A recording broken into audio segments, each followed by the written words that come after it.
नमस्कार दोस्तों, टेक्निकल धावक में आप सभी का स्वागत है। मैं अंकित कुमार आज आप सभी लोगों के बीच फिर एक नए वीडियो के साथ उपस्थित हूँ।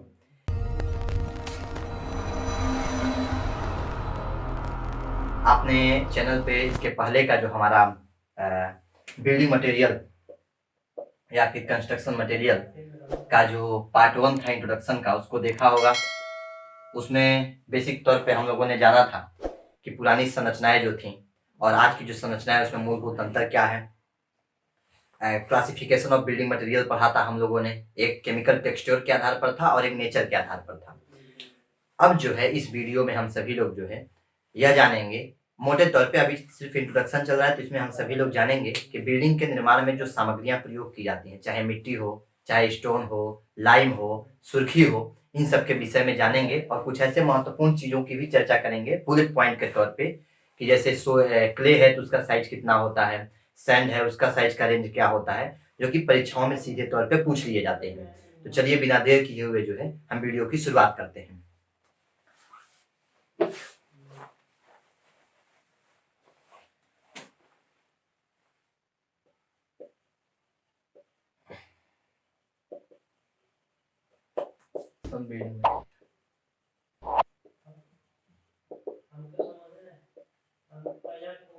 साइजेस मतलब इसमें जो है हम लोग कुछ बिल्डिंग मटेरियल हैं, जैसे सोइल है, लाइम होगा, सीमेंट होगा, स्टोन ब्लास्ट होंगे, ठीक है, ईंट की रोड़ी होगी, इनके विषय में जानेंगे।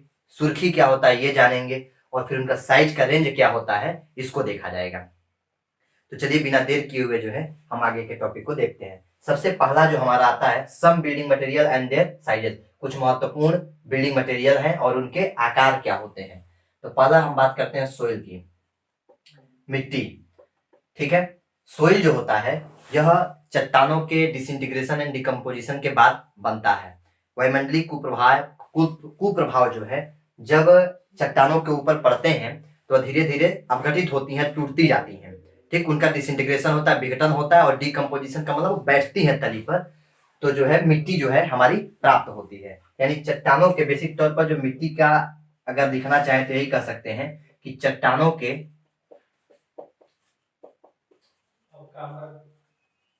डिसइंटीग्रेशन, चट्टानों के डिसइंटीग्रेशन एंड डिकम्पोजिशन,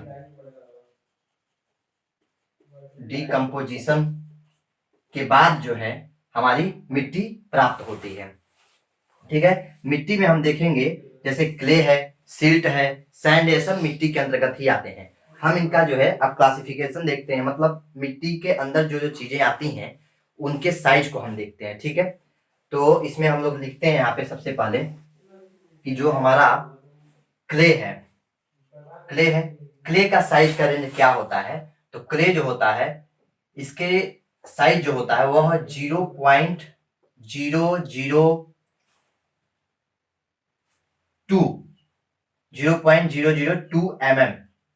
के बराबर अथवा इससे कम होता है, ठीक है।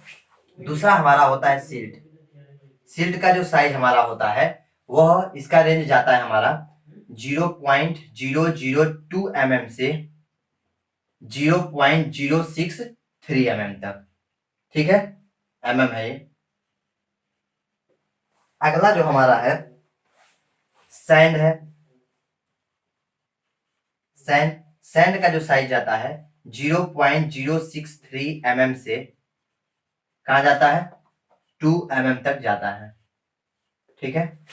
सैंड के बाद से हम बात करते हैं ग्रेवल की। अब इसमें सैंड के, सोइल की जब हम बात कर रहे हैं तो इसमें जितने भी महीन पार्टिकल वाली चीजें हैं, क्ले हो गया, सिल्ट हो गया, सैंड हो गया, सैंड हो गया, ये सारी चीजें जो है सोइल में ही है। कुछ महीन कणों वाली मिट्टी होती है, कुछ मोटे कणों वाली मिट्टी होती है, कुछ के कणों में ससंजकता पाई जाती है, कुछ के कणों में असंजकता पाई जाती है। तो उस आधार पर हम तीन चीजों की चर्चा कर रहे हैं। अब मिट्टी के अतिरिक्त जब चट्टानें डिसइंटीग्रेट होती हैं, डिकम्पोज होती हैं, तो उनमें भी कई छोटे से लेके बड़े आकार तक के पत्थर भी हमको प्राप्त होते हैं। तो उसमें यदि हम इन मटेरियल का साइज लिखते हैं तो ग्रेवल का जो साइज होता है इसके बाद हमारा जाता है 2 से लेकर के कहां तक, 63 तक, ठीक है। ये जो साइज हम लिख रहे हैं आप निसंकोच इसको याद कर सकते हैं, लिख सकते हैं, क्योंकि ये ब्यूरो ऑफ इंडियन स्टैंडर्ड ने जो इसका साइज दिया हुआ है हम उन्हीं की चर्चा यहाँ कर रहे हैं। अलग अलग किताबों में आपको ये साइज का रेंज अलग अलग हो सकता है, लेकिन ये जो है ये पूरा एक्यूरेट है, और आप न हो तो ब्यूरो ऑफ इंडियन स्टैंडर्ड्स के कोड में जो है इनके साइज को देख सकते हैं। अगला हमारा जो है पेबल्स है। पेबल्स का जो साइज होता है वो ग्रेवल से थोड़ा बड़े होते हैं, और 4 mm से लेके 64 mm तक जो है इनका रेंज होता है। ठीक है, अगला हमारा होता है पेबल्स के बाद कोबेल्स। कोबेल्स स्टोन, ये भी इसके अंतर्गत आता है। इसका जो साइज होता है वो 64 mm से, ये पेबल से थोड़े बड़े होते हैं, 64 mm से लेकर के 256 mm तक होता है। ठीक है, ये कई बार परीक्षाओं में पूछा हुआ है इस स्टोन का साइज कोबेल्स का। अगला हमारा होता है जिसको हम लोग बोल सकते हैं बोल्डर्स। बोल्डर्स, इनका जो साइज होता है वो 256 mm से क्या होता है, बड़ा जो होता है, यह बोल्डर्स का साइज आता है। मीन्स लेकर के यदि हम बात करते हैं तो कहीं कहीं किसी किसी किताब में 256 mm का मतलब क्या हुआ, 25.6 सेंटीमीटर। किसी किसी किताब में यहाँ पे 30 सेंटीमीटर या फिर इससे बड़े आकार के जो पत्थर होते हैं उनको हम क्या क्या करता है, बोल्डर की संज्ञा देता है, लेकिन आप 256 mm मान के चलिएगा। ठीक है, तो ये जो था हमारे चट्टानों के डिसइंटीग्रेशन एंड डिकम्पोजिशन से हर एक चरण पर प्राप्त होने वाले जो मटेरियल थे, क्ले हो गया, सिल्ट हो गया, सैंड हो गया, ग्रेवल हो गया, पेबल्स हो गए, कोबल्स स्टोन हो गया और बोल्डर हो गया, इनका जो है साइज है, आप चाहे तो इसको नोट कर सकते हैं।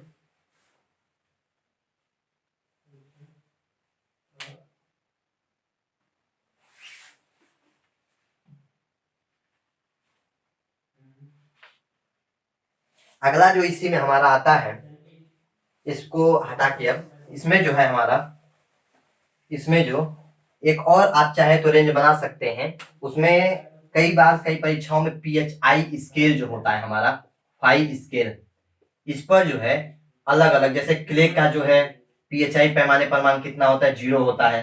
फाइन सैंड का कितना होता है, फाइन सिल्ट का कितना होता है, ये सारी चीजें पूछ ली जाती हैं। तो इसकी जो है मैं एक सारणी बना दे रहा हूँ, आप उसको जो है आसानी से देख लीजिएगा। PHI स्केल जो होता है यह सेडिमेंट पार्टिकल्स जो होते हैं उनके साइज को मेजर करने के लिए प्रयोग किया जाता है। सेडिमेंट साइज, अब सेडिमेंट पार्टिकल्स क्या होते हैं, सेडिमेंट पार्टिकल्स जो होते हैं इनके साइज को मेजर करने के लिए जो है PHI स्केल जो है यूज किया जाता है। ये जो होता है इसका फॉर्मूला होता है PHI 5 स्केल का -log2, यहाँ साइज लिख देते हैं। ठीक है, अब साइज यहाँ पे जो होता है वो 10 पे घात के रूप में लिखा जाता है, इस फॉर्मेट में जो है लिखा जाता है। अभी हम इसको पूरा जब सरली बना देंगे तो आसानी से हम इसको लिखना सीखेंगे। ठीक है, तो चलिए इसमें हम सरली बनाते हैं। इसमें हम लिखेंगे, सबसे पहला जो है क्ले लिखते हैं, क्ले है। दूसरा पे हमारा आ जाता है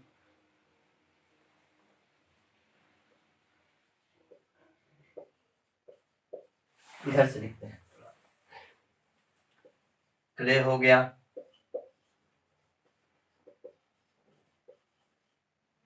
वेरी फाइन सिल्ट हो गया,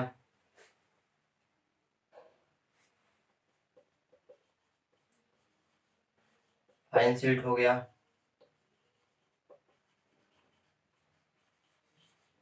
मीडियम सिल्ट हो गया,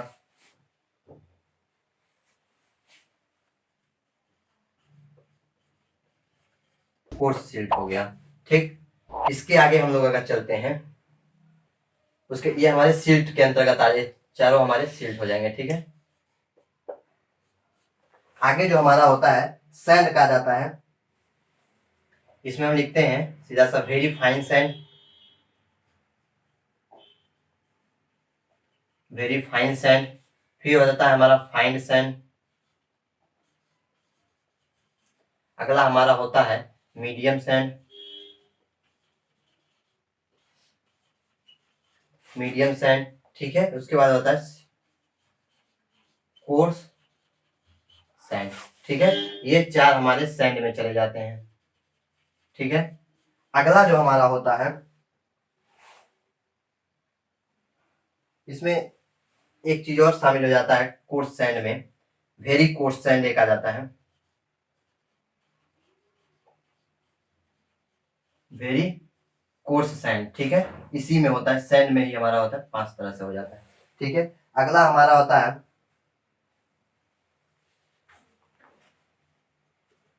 ग्रेन्यूल हो जाते हैं, पेबल्स हो जाता है,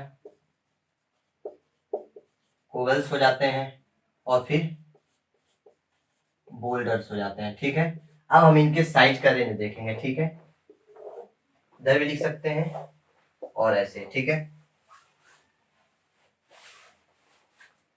क्ले से शुरू करते हैं, तो इसका जो साइज होता है 1/256 से क्या होता है, कम होता है। ठीक है, क्ले का जो साइज होता है 1/256 से कम होता है। अगला जो हमारा होता है वेरी फाइन, इसका जो होता है 1/256 जो होता है इससे अधिक होता है। ये जो है इस पे देखिएगा, छोटे का सिंबल और बड़े का सिंबल इस फॉर्मेट में हम लगा रहे हैं। ठीक है, अगला होता है फाइन सिल्ट, इसमें जो हमारा जाता है 1/128 जो होता है इससे बड़ा होता है। ठीक, आगे एक घात के तौर पे एक एक घात घटते आ जा रहा है। ठीक है, 1/164 इससे बड़ा, 1/32 इससे बड़ा, आगे 1/16 इससे बड़ा, 1/8 ठीक है इससे बड़ा, फिर इसका हो जाएगा 1/4 इससे बड़ा, इसका हो जाएगा हमारा 1/2 इससे बड़ा, फिर आगे जो हो जाएगा 1 इससे बड़ा। ठीक है, आगे जो हमारा जाएगा 2 इससे बड़ा, 4, फिर ये हो गया हमारा, 4 के बाद से हम लिख सकते हैं 8। ठीक है, 4 के बाद से 8 ना लिखे 64 लिखिए, 64 से बड़ा, और ये जो हो जाएगा ये 256 से बड़ा। ठीक है, ये जो हमारा है ये इसका रेंज है साइज का। ठीक है, ये हम पीएचआई स्केल पर जब हम सेडिमेंट जो भी छोटे से लेके बड़े स्तर तक के जितने भी हमारे कण है या फिर पत्थर हैं टुकड़े, चाहे वह छोटे से देखिए मिट्टी से लेकर के बोल्डर तक, इनको पीएचआई स्केल पर जो है इंडिकेट किया जाता है। पीएचआई स्केल जो है यह जो सेडिमेंट पार्टिकल्स होते हैं, अवसादित कण होते हैं छोटे से लेकर के बड़े तक। ठीक है, मतलब पानी का। अब सेडिमेंट ग्रेन क्या होते हैं, सेडिमेंट ग्रेन का मतलब ये हो गया, या सेडिमेंट पार्टिकल जो होगा ये है कि जब कोई तरल चाहे द्रव हो या गैस हो, जब वह बहता है तो उसके साथ छोटे से लेकर के बड़े जिनका वेट कम होता है वो भी पानी के साथ बहते जाते हैं, और आगे कुछ दूरी तक जाने के बाद से वो नीचे तली पर बैठने लगते हैं। तो ये जो पार्टिकल्स या ग्रेन होते हैं जो पानी के साथ बहते हैं और आगे जाकर के तली पर बैठ जाते हैं, उनको हम लोग सेडिमेंट ग्रेन या फिर सेडिमेंट पार्टिकल की संज्ञा देते हैं। अब इनमें यह जो क्रिया होती है सेडिमेंट पार्टिकल या फिर सेडिमेंट ग्रेन्स में, यह जो गुण होता है कि पानी के साथ बहते हैं, और जब उन्हीं में से कुछ कण ऐसे होते हैं जिनकी स्पेसिफिक ग्रेविटी जो होती है और पानी की स्पेसिफिक ग्रेविटी से ज्यादा होती है, वो तली पर पहले ही बैठ जाते हैं, और आगे जाने के बाद कुछ कण जब आपस में केमिकल रिएक्शंस करते हैं तो उनका साइज जो है बढ़ता चला जाता है, जिसके कारण से उनकी स्पेसिफिक ग्रेविटी पानी की स्पेसिफिक ग्रेविटी से ज्यादा हो जाती है। तो आगे कुछ दूरी के बाद भी कुछ कण बैठ जाते हैं, तो धीरे धीरे पानी के साथ बहते गए और आगे रास्ते में उनकी तली पर बैठते गए, उनको हम लोग सेडिमेंट ग्रेन या सेडिमेंट पार्टिकल्स कहते हैं। ऐसा होता क्यों है, ग्रेविटेशनल फोर्सेस और सेंट्रीफ्यूजल फोर्स के कारण।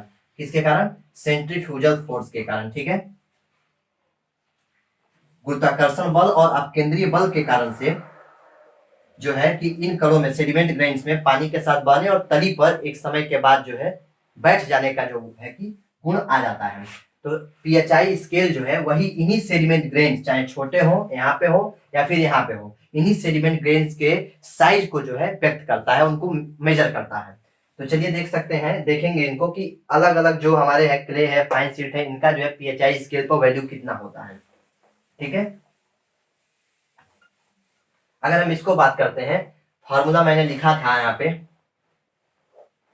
पीएचआई स्केल का, PHI5, इस पर इनको इंडिकेट करना, फॉर्मूला होता है -log2 और यहाँ पे साइज होता है। ठीक है, साइज लिखते हैं। ठीक है, अब साइज कैसे लिखेंगे मैंने बताया था, 10⁻⁻x के फॉर्म में या 10⁻x के फॉर्म में लिखा जाएगा। ठीक है, अब क्ले है 1/256, आप लिख सकते हैं, देख सकते हैं कि 256 का जो फैक्टर आप करेंगे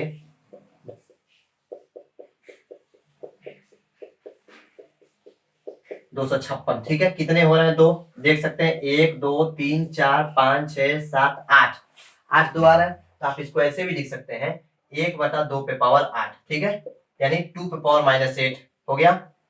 तो इसके लिए जो हो जाएगा 2 पे पावर -8 रखेंगे तो PHI हाई स्केल हो जाएगा -log2, और साइज में क्या रखेंगे? 2 पे पावर -8। इसको 2 के घात के रूप में लिख देंगे तो हो जाएगा 1/2 पे पावर 8, और ऊपर गया तो 2 पे पावर -8, तो 2 पे पावर -8 लिख दिया।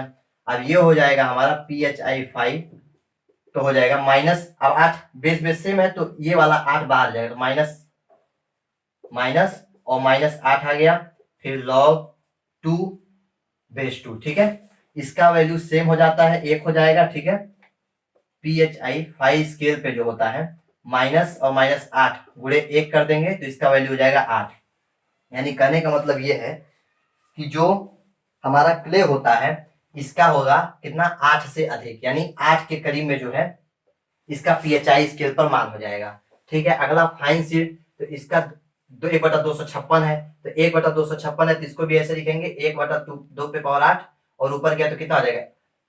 2 पे पावर -8। ठीक यही आएगा 8, लेकिन दोनों में अंतर क्या है? इसके लिए PHI स्केल ज्यादा महीन होता है, तो इसके लिए PHI स्केल पे जो मान होगा वह 8 से बड़ा होगा, और जो हमारा फाइन सीट है इसके लिए जो होगा वह 8 से कम होगा। ठीक है, 8 से जो है कम होगा। ठीक है, इसी तरह से सबको जो है हम बारी बारी से 2 पे पावर या फिर जो भी 2 पे पावर 8 के रूप में हम लिख सकते हैं, इस फॉर्म में चेंज करते हैं, 2 पे पावर x के फॉर्म में लिख करके PHI स्केल का जो फॉर्मूला है इस पे रख करके आसानी से PHI वैल्यू जो है प्राप्त कर लेते हैं। इसमें इसी प्रकार से हमारा अगला है वेरिकोर्स सैन। वेरिकोर्स सैन का PHI स्केल पे कैसे लिखेंगे, वैल्यू कितना होता है? तो आप देख सकते हैं इसका जो वैल्यू है 1 लेके चलेंगे, यानी 2 पे पावर 0 का मान कितना होता है? 1 होता है। PHI स्केल, इस पर जो मान लिखेंगे -log फॉर्मूला है साइज कितना हो गया? 2 पे पावर 0, क्योंकि इसका जो मान है वेरिकोर्स सैन का 1 से 1/2 के बीच में है, तो 1 लेकर के इसका वैल्यू चलेंगे। 2 पे पावर 0 आगे किया 0। ठीक है, और log2 बेस 2 इसका मान हो गया 1, 0 गुणे 1 यानी 0, यानी वेरिकोर्स सैन जो हमारा है इसका जो PHI स्केल पर वैल्यू है वह 0 होता है। ठीक है, इसी तरह से अन्य जितने भी हमारे मटेरियल हैं उनका जो है हम PHI स्केल पर वैल्यू लिख सकते हैं। तो इस वीडियो में बस इतना ही। अगर आपको वीडियो अच्छा लगे तो वीडियो को लाइक करें, चैनल को सब्सक्राइब करें। धन्यवाद।